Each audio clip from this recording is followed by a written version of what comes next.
नमस्कार, capital TV में आपका स्वागत है। आज हमारे स्पेशल शो ब्यूटीफुल माइंड में एक लेखक है जिन्होंने एक बहुत ही शानदार किताब लिखी है। किताब ऐसी जिसे आप कह सकते हैं कि जो नैरेटिव की लड़ाई देश में चल रही है उसके ऊपर एक अलग किस्म की रोशनी इन्होंने डाली है।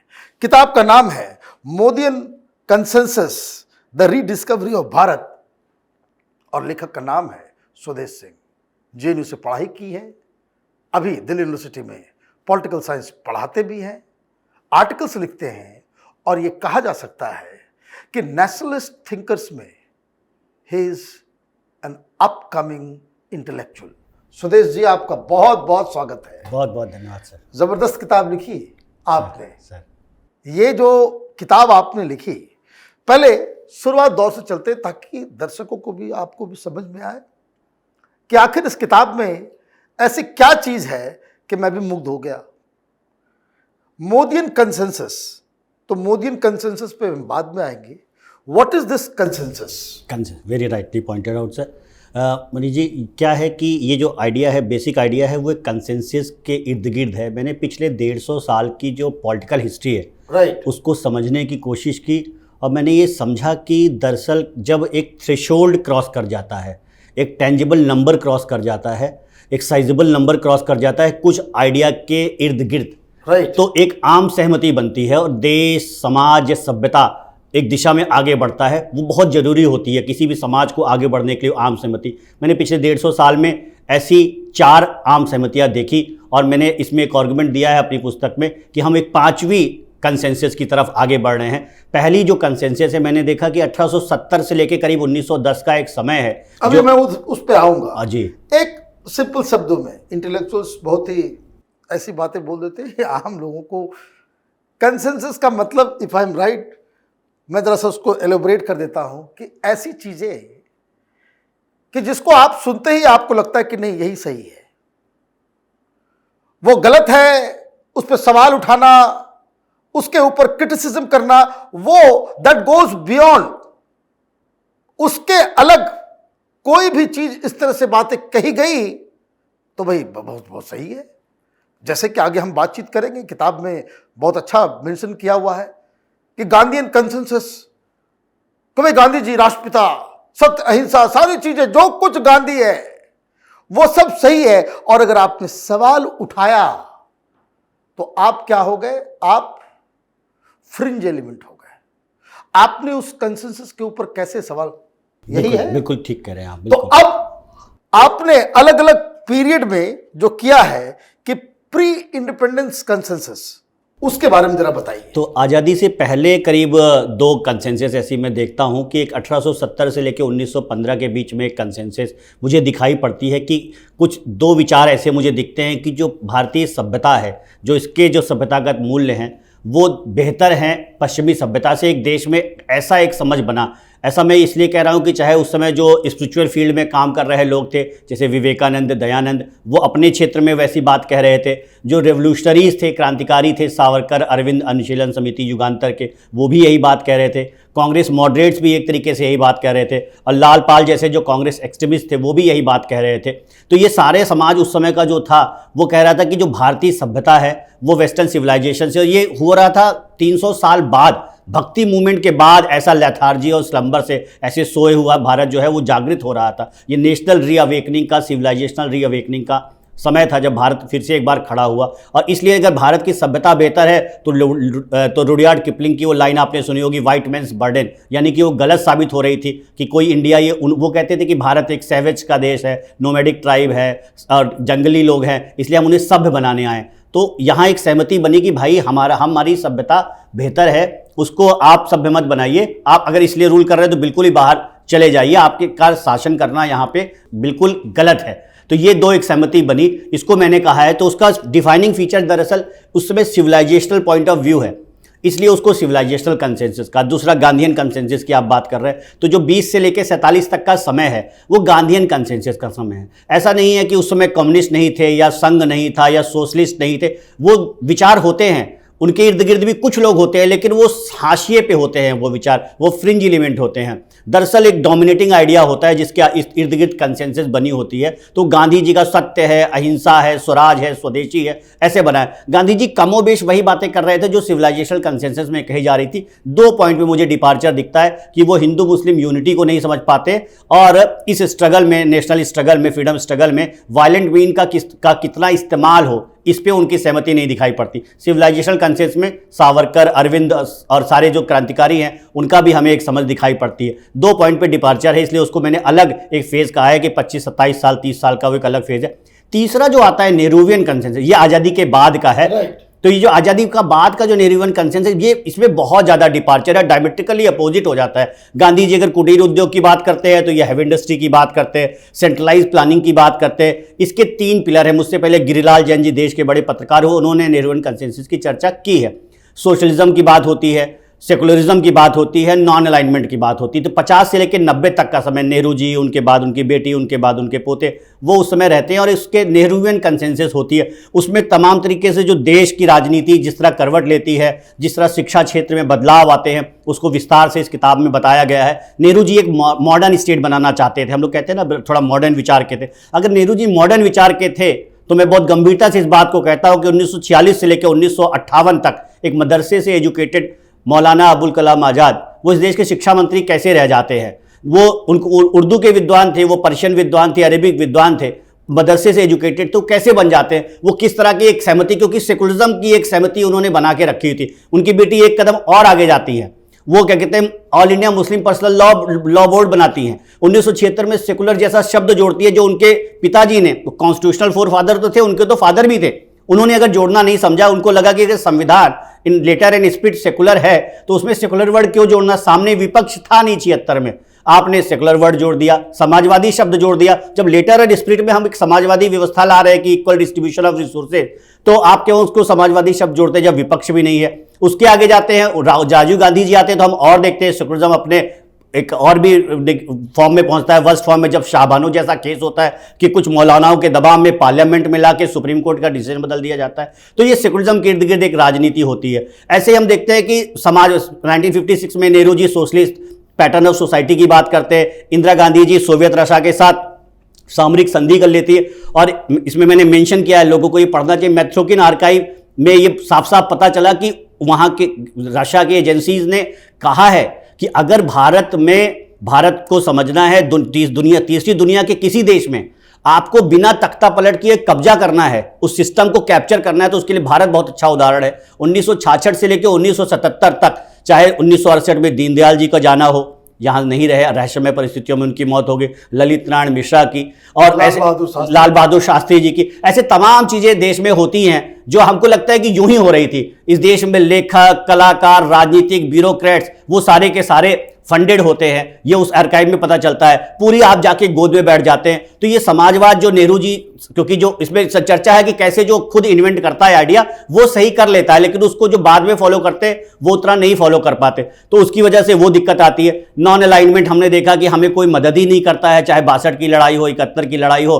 क्योंकि ना हम इसके साथ है ना उसके साथ है, हमें खाने को गेहूं नहीं होता है, हमें कुछ किस तरह का सड़ा गेहूं दिया जाता है। ये सारी चीजें चीजें हो रही है किस नाम पे, वो नेहरूवियन कंसेंसस जिसके बारे में स्वदेश जी बता रहे हैं।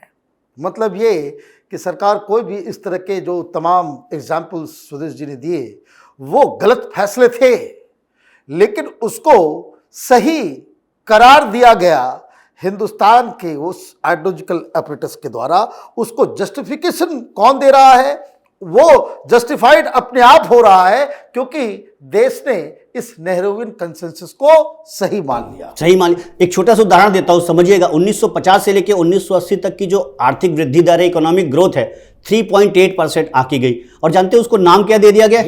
Hindu rate of growth. क्यों भाई? आपकी आर्थिक नीतियां ऐसी हैं, आप काम दरअसल कर नहीं पाए, रिजल्ट आप दे नहीं पाए। पहली पंचवर्षीय योजना का ऑब्जेक्टिव था एग्रीकल्चर, सेकंड का हो गया इंडस्ट्रियलाइजेशन, 5 साल में अपने एग्रीकल्चर में सारा काम कर लिया। इस तरह की आप योजनाएं लाते रहे, चाइना से आप लड़ाई हार जाते हैं, जमीन हमारी चली जाती है और तमाम तरह की दिक्कतें आती है और कह देते हैं कि दरअसल हिंदू समाज ऐसा है, जिस तरह का जीवन पद्धति है उसके कारण दरअसल ये इकोनॉमिक ग्रोथ रेट आई है वो 3 पॉइंट। तो इतना ज़्यादा डेरोगेटरी टर्म में यहाँ की देश की संस्कृति को, सभ्यता को देखा गया और उससे अलग करने की कोशिश की गई। मतलब जो सिविलाइजेशनल कंसेंसस है उससे तो नेहरूवियन कंसेंसस बिल्कुल ही अपोजिट दिशा में थी। चौथी जो कंसेंसस है वो सेकुलर कंसेंसस है। 2 पाए टूट गए नेहरूवियन कंसेंसस के, नॉन अलाइनमेंट खत्म हो गया, सोवियत रशिया का डिसइंटीग्रेशन हो गया और सोशलिज्म भी एक तरीके से खत्म हो गया, क्योंकि मार्केट इकोनॉमी के दौर में भारत प्रवेश कर जाता है तो सिर्फ एक पाया बचता है सेकुलरिज्म का। हमने उसका 90 के दशक में देखा कि कोई भी छोटी रीजनल पार्टियां, इंस्टेबिलिटी और सूडो सेकुलरिज्म, ये 2 मेन पिलर हैं मैंने जो सेकुलर कंसेंसस के बताए हैं। तो जो छोटी छोटी रीजनल पार्टियां बन गई, वो किसी मौलाना को अपने साथ लेके चले गई, 12% 14% का जो वीटो है कि उनको वो 12-14% वोट मिलेगा। तो प्रचार में भी ओसामा बिन लादेन जैसे को लेकर पार्टियां चला करती थी कि भाई उससे थोड़ा वोट उससे आएगा, थोड़ा मेरी बिरादरी से आएगा, थोड़ा हम और देख लेंगे और एक अस्थिर सरकार में हमारी हिस्सेदारी हो जाएगी और इस तरह 16 एमपी लेके लोग प्रधानमंत्री बनने का सपना देख लेते हैं। हाँ, और इफ्तार पार्टियां हो रही थी, ये पूरा एक दौर था कि हज सब्सिडी दी जा रही थी। वो एक 90 का दशक का दौर था। इसको इसलिए मैंने इवन, अब जब मैं कहता हूं कंसेंसस, तो बड़ी सी बड़ी जो लोग उसके अपोजिट भी हैं वो भी उसी भाषा में बात करने लगते हैं। भारतीय जनता पार्टी के नेता उस समय अडवाणी जी हुआ करते थे, बहुत पॉपुलर नेता थे, लेकिन दबाव इतना सेकुलर कंसेंसस का कि अटल जी प्रधानमंत्री पद के उम्मीदवार बनते हैं। अटल बिहारी वाजपेयी जी बर्कले जाके बताते हैं कि हमारे लिए धर्मनिरपेक्षता की परिभाषा क्या है, पदनिरपेक्षता हमारे लिए सर्वधर्म संभाव है। आपकी शब्दावली भी वैसी हो जाती है, आपको आर्ट, लिटरेचर, कल्चर, एकेडमिक सब जगह वो चीज़ दिखाई पड़ती है। अगर नेहरूवियन कंसेंसस में देखेंगे, नया दौर, राज कपूर, बलराज साहनी, इस तरह की फिल्में आपको जो दिखती हैं वो सब नेहरूवियन कंसेंसस, समाजवाद के इर्द गिर्द आपको दिखाई पड़ेंगी। उसी प्रकार से आप सेकुलर कंसेंसस के समय की जो मूवीज देखेंगे, लिटरेचर देखेंगे, वो आपको दिखाई पड़ेगा। उसी प्रकार से 2000 का जब दशक आता है तो ये सेकुलर कंसेंसस अपने बहुत ही खराब फॉर्म में जाती है। जब राम के अस्तित्व को सुप्रीम कोर्ट में हलफनामा डाल के बताया जाता है कि राम तो हुए ही नहीं थे, इसलिए राम सेतु तोड़ दिया जाना चाहिए, या बताया जाता है कि हिंदू कम्युनल वायलेंस बिल आएगा, या उस समय जो देश के प्रधानमंत्री है वो कहते हैं कि इस देश के संसाधनों पे समुदाय विशेष का हक है, तो इससे क्या कहते हैं देश में एक वातावरण बनता है। 14 में सरकार बदलती है और भारतीय जनता पार्टी पूर्ण बहुमत के साथ सरकार बनाती है और उनको नेतृत्व मिलता है नरेंद्र मोदी का। तो मैं 2019 के बाद से मैंने पूरे इसको समझने की कोशिश की और कोरोना ने मुझे थोड़ा अवसर भी दिया। और मुझे ये लगा कि जो मोदी जिस तरह की राजनीति कर रहे हैं, उन्होंने पहले 5 साल में जो पीएम रहते हुए और उससे पहले गुजरात में रहते हुए, कि कहते हैं ना नथिंग सक्सीड्स लाइक सक्सेस। तो मैंने 2018 के चुनाव देखे जिनमें कि कांग्रेस की सरकारें बनी कुछ राज्यों में, या उसके बाद 2020 का देखा, दिल्ली में आम आदमी पार्टी की सरकार बनी। दरअसल वो लोग जो बिल्कुल अपोजिट राजनीति भी कर रहे थे वो भी उसी शब्दावली में बात करने लगे जिसमें मोदी कर रहे थे।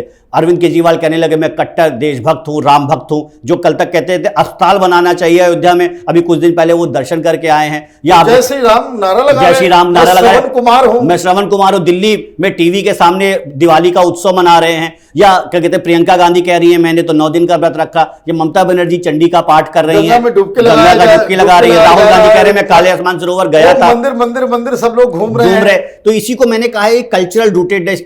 तो मैंने कहा है कि पिछले कुछ वर्षों में एक नई कंसेंसस इस देश में बनी है, वो 3 विचारों के इर्द गिर्द बनी है। उसको मैंने पहला कहा है कल्चरल रूटेडनेस, जिसके उदाहरणों की हम चर्चा कर रहे हैं कि आपको अपनी सिविलाइजेशनल हिस्ट्री को रिक्लेम करने के लिए कुछ बात कहनी पड़ेगी, विलिंगली या अनविलिंगली। आप मानते हैं या नहीं मानते, लेकिन आपको पॉलिटिकल डिस्कोर्स ऐसा हो चला है, यानी कि अब बेसिक कोट ही जो है पॉलिटिक्स का हिंदुत्व है।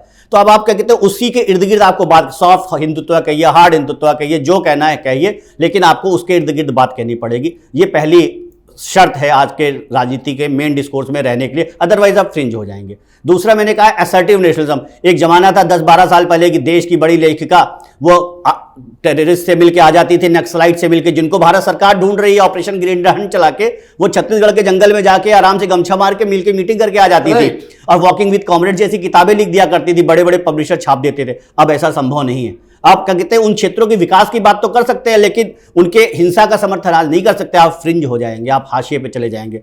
कश्मीर की आजादी की बातें होती थी, यहाँ पे आईआईसी या हैबिटेट सेंटर जैसे बड़े बड़े सेमिनार हुआ करते थे, आज जेएनयू में हुआ करते थे। वहां पे आतंकवादी आया करते थे कि पहले वो आतंकवादी रहे थे, अब क्या कहते हैं जेकेएलएफ के सदस्य होते थे या फिर हुर्रियत के, वो सब लोग आया करते थे। आज वो संभव नहीं है। आज आपको इस देश की सीमा का, इस देश की सिपाही का, इस देश की सिक्योरिटी का सम्मान करना होगा। आपको कहना होगा कि आप देशभक्त हैं, अंदर आप जो भी सोच रहे हो आपको अगर लोगों के बीच में जाना है, लोगों का मानस ऐसा हो गया है क्योंकि अब वो थ्रेशोल्ड क्रॉस कर गया है कुछ आइडिया के, इसी को मैंने कहा है कंसेंसस। तीसरा है वेलफेयर ऑफ ऑल। आप गरीबी हटाओ का नारा पहले देते थे और चुनाव जीत जाया करते थे, गरीब गरीब रह जाता था। आज की तारीख में प्रधानमंत्री मोदी ने 10 साल में ऐसे काम किए हैं, वो 10 साल काम करने के बाद 4 करोड़ घर देने के बाद, 13 करोड़ टॉयलेट बनाने के बाद, 10 करोड़ सिलेंडर देने के बाद तब प्राण प्रतिष्ठा करने 10वें साल में जाते हैं। तो अगर आपको आज की तारीख में राजनीति करनी है तो इस देश के आम आदमी, इस देश की आम औरत, इस देश में पंक्ति में खड़ा हुआ जो अंतिम औरत है समाज में, हाशिए पे जो खड़ी हुई है, उसके लिए सीधे तौर पे उसके लाभ के लिए कुछ करके ही आप मुख्यधारा की राजनीति में बने रह सकते। अदरवाइज आप राजनीति करेंगे, एनजीओ बनाएंगे, छोटी छोटी पॉलिटिकल पार्टीज बनाएंगे, आप इस देश का मुख्य विमर्श नहीं बन सकते। ये चूंकि प्रधानमंत्री मोदी की राजनीति के नाते ये संभव हुआ है, बाकी लोग उसे फॉलो कर रहे हैं। जो बीजेपी में वो उसे फॉलो कर ही रहे हैं, जो नॉन बीजेपी भी ऐसे हैं जो बीजेपी के साथ कभी कभी खड़े नजर आते हैं, वो भी ऐसा कर रहे हैं। And those who are diametrically opposite to the politics of BJP, वो भी ऐसा ही करते नजर आ रहे हैं क्योंकि अपने को रिलेवेंट बना रहे हैं। इसलिए मैंने इसको मोदियन कंसेंसस का डिफाइनिंग फीचर ये। अंतिम बात की, जैसे कि आप देखेंगे हर कंसेंसस का 30-40 साल तक रहा है, तो ये अभी 4-5 साल से ही शुरू हुआ है मोदियन कंसेंसस का समय, तो ये अगले 10-20 साल और रहने वाला है। ये मेरी अंतिम स्थापना इस पुस्तक में है। बहुत शानदार आपका नैरेटिव है, बहुत ही शानदार नैरेटिव है। मतलब ये कि मोदियन कंसेंसस को जब तक कोई दूसरे किस्म के नैरेटिव से चैलेंज नहीं मिलता है तो ये 2050 तक ये कंसेंसस जो है इस देश में जारी रहेगा, ये ऐसा प्रतीत हो रहा है। और आप बिल्कुल सही कह रहे हैं जी, मतलब आप तो सब लोग जानते ही, आपके बारे में आपने बिल्कुल ठीक है। मेरे किताब में चैलेंजेस टू मोदियन कंसेंसस ऐसा कर भी कहा है कि क्या क्या चैलेंजेस आएंगे, अंदर से क्या चैलेंजेस आएंगे, बाहर से क्या चैलेंजेस रहेंगे, कैसे एक आइडिया, एक सेट ऑफ आइडिया दूसरे सेट ऑफ आइडिया से रिप्लेस होता है, कैसे वो आइडिया अगर अपने को रीइन्वेंट करते रहे तो दूसरी कंसेंसस बनती भी है। तो जैसे गांधीयन कंसेंसस आई तो काफ़ी कुछ सिविलाइजेशनल कंसेंसस जैसे ही थी, तो अभी मोदी के बाद जो लोग कभी आएंगे भविष्य में वो कैसे राजनीति करें, उसकी वजह से कैसे चीज़ें होंगी या कैसे वो रीइन्वेंट करते, वो सारी चीज़ों का भी जिक्र इस पुस्तक में है। आपको बधाई देना चाहिए कि आप जेएनयू से पढ़ के भी आपने उस मार्क्सिस्ट डायलेक्ट्स को जो है, डायलेक्टिकल मूवमेंट जो है, उसको आपने साइड करते हुए एक शानदार थ्योराइज किया है।